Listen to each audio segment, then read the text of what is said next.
Hello guys, myself Arvind Kumar from Climax Education Academy. जैसा कि हम सभी जानते हैं, इस समय पूरा विश्व कोविड-19 जैसी महामारी से गुजर रहा है। इसी के कारण हमारे भारत जैसे देश में भी लॉकडाउन की स्थिति पैदा हो गई है। लॉकडाउन के कारण हम सभी कोचिंग सेंटर्स नहीं खोल सकते हैं, जिससे कि बच्चों की पढ़ाई का काफ़ी नुकसान हो रहा है। तो कोचिंग सेंटर्स को हम खोल नहीं सकते, लेकिन एक काम जरूर कर सकते हैं कि वीडियोस बनाकर ज़्यादा से ज़्यादा बच्चों के पास हम पहुंचा सकते हैं, जिससे कि उनकी पढ़ाई के कुछ ना कुछ नुकसान को बचाया जा सके। तो आज हम स्टार्ट करेंगे पहला चैप्टर 10th क्लास की साइंस का, chemical reactions and equations.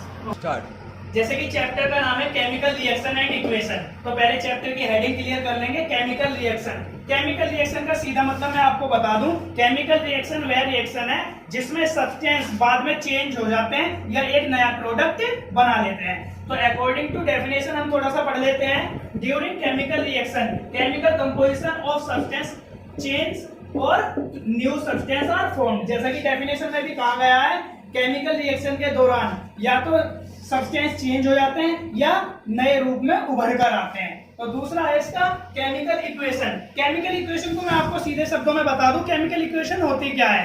Chemical reaction को सिंबल्स के रूप में रिप्रेजेंट करना ही केमिकल इक्वेशन कहलाता है।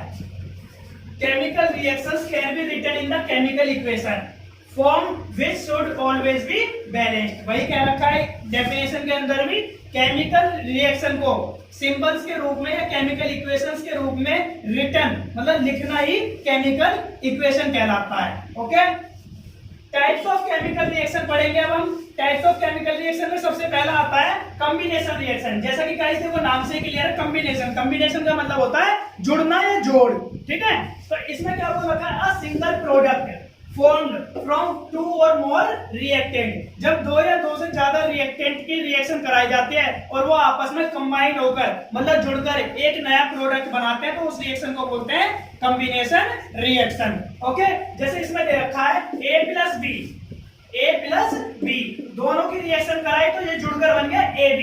तो गाइस में इसमें दो चीज होती है, रिएक्टेंट और प्रोडक्ट। रिएक्टेंट क्या होता है और प्रोडक्ट क्या होता है, इसके बारे में हम थोड़ा सा जान लेते हैं। रिएक्टेंट जो केमिकल रिएक्शन में सब्सटेंस भाग लेते हैं या पार्ट लेते हैं, वो कहलाते हैं रिएक्टेंट। जैसे यहाँ पर देखो A और B, ये दो रिएक्टेंट है जिनकी रिएक्शन हो रही है, ठीक है। केमिकल रिएक्शन में इन दोनों ने पार्ट लिया है या भाग लिया है या हिस्सा लिया है, तो ये होगा हमारे रिएक्टेंट। अब इन दोनों की रिएक्शन के बाद जो चीज बनकर आ रही है हमारे पास, वो हो गया हमारा प्रोडक्ट। जैसे A प्लस बी, दोनों ने मिलकर क्या बनाया है, AB। तो ये गाइस कौन सी रिएक्शन हो गई, combination reaction. Is that clear? Okay, अब बात आती है सेकंड, डीकंपोजिशन रिएक्शन। देखो डीकंपोजिशन का मतलब क्या होता है, टूटना, विघटित होना, वियोजित होना। ओके, तो डीकंपोजिशन रिएक्शन क्या है, a single reactant breaks down to yield two और मोर प्रोडक्ट। जब कोई सिंगल प्रोडक्ट टूटकर दो या दो से ज्यादा रिएक्टेंट में चेंज हो जाता है, तो वो रिएक्शन कहलाती है डीकंपोजिशन रिएक्शन। देखो यहाँ पर एक प्रोडक्ट दे रखा है AB, तो AB टूटकर A प्लस बी बन गया। क्या बन गया, A प्लस बी। क्यों, देखो पहले हमारे पास एक प्रोडक्ट है AB, जब ये ब्रेक डाउन हुआ, जब टूटा, तो ये दो भागों में बट गया A प्लस बी। प्रोडक्ट टूटकर रिएक्टेंट में चेंज हो गया। तो इसके भी तीन पार्ट्स होते हैं। पहला thermal decomposition reaction. Thermal decomposition reaction क्या होता है, थर्मल का मीनिंग बता दूं, जब भी आप साइंस में थर्मल पढ़ोगे, थर्मल से साफ अंदाजा लगा लेना, थर्मल का मतलब होता है हीट। क्या होता है guys, heat. Thermal decomposition reaction में क्या है, हम तो जब कोई डीकंपोजिशन रिएक्शन हीट के कारण होती हो, जब कोई प्रोडक्ट हीट के कारण ब्रेक डाउन होकर टू और मोर रिएक्टेंट में चेंज हो जाता हो, तो वो रिएक्शन होती है thermal decomposition reaction. Second part है इलेक्ट्रोलाइसिस डीकंपोजिशन रिएक्शन। इलेक्ट्रोलाइसिस का मतलब देखो क्लियर है, इलेक्ट्रिसिटी। जब कोई डीकंपोजिशन रिएक्शन इलेक्ट्रिसिटी के कारण होती हो, तो उसे बोलते हैं electrolysis decomposition reaction. Third part पढ़ेंगे guys, photo decomposition reaction. Photo decomposition reaction guys, जब भी हम साइंस में फोटो का नाम लेते हैं, फोटो का मतलब होता है लाइट। लाइट वो कोई सी भी हो सकती है, सनलाइट या फिर किसी इलेक्ट्रिसिटी गैजेट से निकली हुई लाइट। ओके, तो जब कोई डीकंपोजिशन रिएक्शन लाइट के कारण होती हो,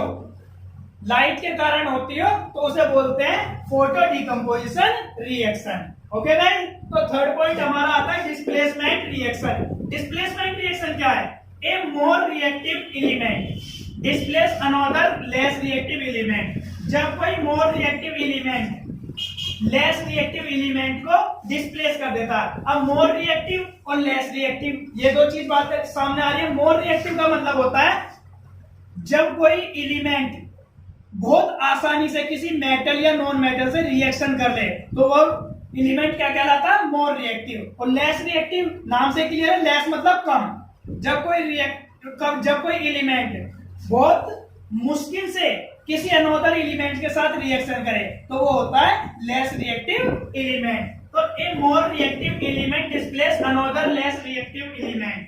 जब कोई मोर रिएक्टिव एलिमेंट एक लेस रिएक्टिव एलिमेंट को डिस्प्लेस कर देता है तो वो कौन सी रिएक्शन कहलाती है, डिस्प्लेसमेंट